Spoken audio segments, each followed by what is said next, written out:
সবাইকে রমাদান মোবারক। এই রমজানের সাথে প্রত্যেকটা ট্রেডারের খুবই গুরুত্বপূর্ণ একটা সম্পর্ক আছে। এই রমজান, রামাদান, এই রমজান মাসটা ট্রেডারদের জন্য একটা টার্নিং পয়েন্ট। আপনাকে মনোযোগ দিয়ে একটু শুনতে হবে। রমজানের সাথে ট্রেডিং এর কি সম্পর্ক, আমাদের এই রমজানের সাথে ট্রেডারদের সাথে কি সম্পর্ক, এই সম্পর্কটা যদি বুঝতে পারেন আপনি অ্যাডভান্স লেভেলে চলে যাবেন। প্র্যাকটিস করতে হবে অবশ্যই, আপনি বুঝার সাথে সাথে যে অ্যাডভান্স লেভেলে চলে যাবেন, নট লাইক দিস। এটা it's all about practice.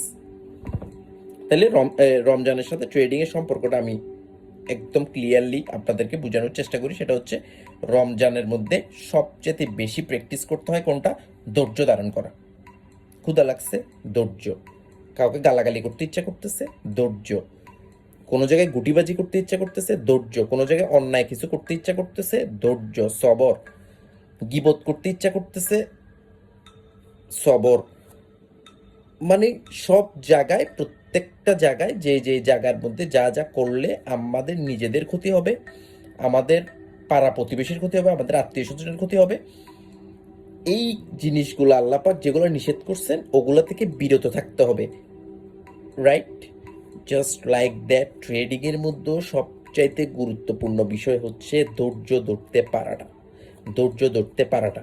Trading এর সবচাইতে টাফেস্ট, সবচাইতে কঠিন, সবচাইতে গুরুত্বপূর্ণ, সবচাইতে ইম্পর্টেন্ট জিনিস হচ্ছে ধৈর্য ধরতে পারাটা। এবং এটা রিয়েল লাইফের মধ্যেও আপনাকে ধৈর্য ধরতে হবে।